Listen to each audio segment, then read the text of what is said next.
Welcome to Go Play Esports Podcast with Christopher Turner, Go Play founder and CEO, esports coach at the Southern University Lab, and gamer. Discussions on the emergence of esports at the K-12, collegiate, and professional level. Let's go! Let's go play!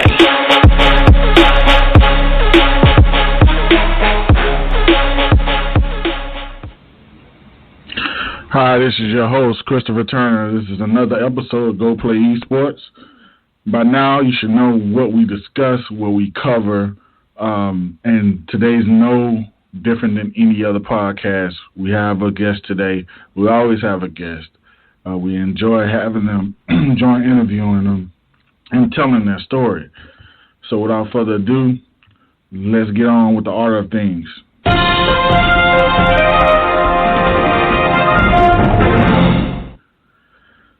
In today's esports news, Call of Duty Mobile turns to esport with World Championship. Activision has partnered with Sony Mobile to launch the Call of Duty Mobile World Championship starting April 30th. Described as a global tournament, many details for the event are yet to be unveiled. My take on that is everybody within my community, I've been looking across seas for the longest. I knew this would come. Everybody can't afford a console. Everybody can't afford a top-of-the-line PC. Everybody has a mobile. And when Activision went into making a Call of Duty platform for mobile, like every other game that's doing it now, I knew it would only be a matter of time before mobile esports would take the forefront. And especially with everybody being at home, you can't get any better than that. I'm going to get my boys, you're going to get your girls, and we're going to team up and we're going to do this Battle Royale style mobile Call of Duty and hopefully win a global championship. And I can only, see the prize pool for that one. Can't wait to see it. Can't wait to see the partnerships that's going to be at the forefront of that. And let's drop the bomb for Call of Duty, Activision, and Sony.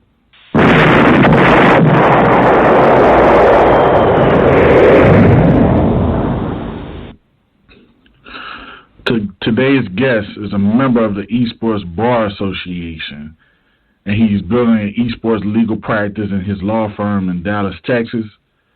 Having grown up as a gamer, he recognized the great potential of esports that can change lives and grow communities, and he's excited to help the industry grow and reach its full potential, especially in the Dallas and throughout Texas area. And I can't wait to get his expertise on the partnerships that's going to take place with this Call of Duty mobile tournament. I got to ask him, without any further ado, let's welcome Johnathan Jordan Esports Attorney in the Dallas and Texas area. Welcome to the show, Jordan. Yeah, thanks for having me.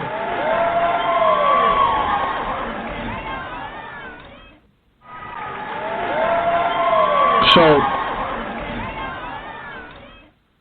Jonathan, I know I did a brief introduction. Tell us a little bit more about yourself. Yeah, so I'm a lawyer in Dallas, and my law firm is called Kane, Russell, Coleman, and Logan. We have about 70 lawyers in between Dallas and Houston, and I've been practicing for about 4 years now. And our firm launched the esports practice about a year ago now, and I'm leading that practice and leading our firm into the esports industry. And I know you're a gamer. I'm going to get to asking you, what you're playing at the time, but what led to the firm doing that? Did you lead that on? Was it due to the makeup of the climate of Dallas? Because Dallas is like the second biggest hub for gaming and esports at the moment. Like, what was the conversation like making that an initiative within the firm? Yeah, I mean, it wasn't on the firm's radar at all. I came to the firm or to the firm founder, one of the firm founders that I worked for a little over a year ago, and just said, hey, this is probably the most millennial thing for a millennial lawyer to want to do, but I think we should really look into getting into the esports industry, especially like you mentioned in Dallas, so Dallas being often referred to as the second capital of esports. So it just made sense for us to get into it. And I grew up gaming. I played most of the games, League of Legends, Dota, Call of Duty. I haven't played Overwatch, but I still play Call of Duty, FIFA. And, it's just something that I've always been passionate about, and especially with the rapid growth of the industry in the last 5 or 6 years, I saw an opportunity for us to get in and help. So you mentioned the titles that you play. Are you a PC guy, console guy? Like, what are you playing with? Right now, I'm mainly console. I had a pretty healthy mix of both PC and console games that I was playing throughout high school and even into law school, or undergrad and law school. But yeah, right now mainly console. Sometimes some of my fraternity brothers will get on and play Age of Empires on PC, but that's the extent of my PC gameplay now. My time to game has kind of gone down a little bit. Limited. Yeah. So what console do you have? You have PlayStation or Xbox?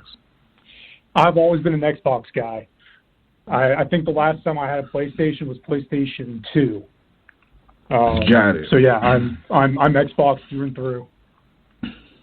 Yeah, and I know you have a love for games and you're supporting the esports industry. What made you get into law, and what kind of law were you practicing before esports? So I've been around the profession all my life. My dad is a lawyer here in Dallas, so it's something that I've always been around, something that I've always wanted to do. And right now, my practice is mainly commercial litigation, so representing businesses in court, whether it be breach of contract, fraud, stuff like that. And just for the last year and a half has really been kind of more me trying to transition more into esports and developing that practice, which is actually, as of now, it's mainly just a general commercial transactional practice. There's not a whole lot of litigation going on in the industry right now. So kind of my practice is evolving in that regard as well, but it's exciting, and I love being a part of it. Yeah. And why do you think so? You think because it's a fast, rapid growing industry? Do you think from like the litigation side, nothing has taken place like that yet because it's also new? Yeah, I mean, I think at least so I'm kind of looking at it two ways. So one of the biggest lawsuits out there right now is Tifu against FaZe Clan, and I think you're not going to see a whole lot of lawsuits like that just because of players suing their orgs, just because litigation takes so long that I mean, litigation can take up to 2 years. There aren't really any any set dispute resolution processes like there are like in Major League Baseball with arbitration. That moves pretty quickly. So in that regard, I don't think there's going to be a whole lot of litigation on the player org side of things just for that reason. But as far as lawsuits between companies, I think it could be chalked up to the fact that the industry is still, at least as we know it, is still so new that there isn't a whole lot of adversarial. I mean, it's not very adversarial right now. Everyone's still kind of in it together to really build it up. And I think that explains why there's not a whole lot of litigation. And with that said, like what type of demographic are you seeing as far as clients? If you can tell us, like what type of contracts are you dealing with at the time? Yeah, so I've done both player and org side stuff. One of my clients is a small org here in Dallas called RBG. They're in Rocket League and CSGO right now. And I've helped some players and coaches negotiate contracts as well. I helped the former Optic Years of War team negotiate their deals with NRG and now with UIU. So I've helped them in two sets of contract negotiations. And then I have a client that runs a facility down here in Dallas. We've helped a couple clients do IP work, file trademark applications, and then just helping other clients in general, just corporate stuff, drafting contracts, reviewing contracts, helping them through investments, just general corporate stuff. Mm.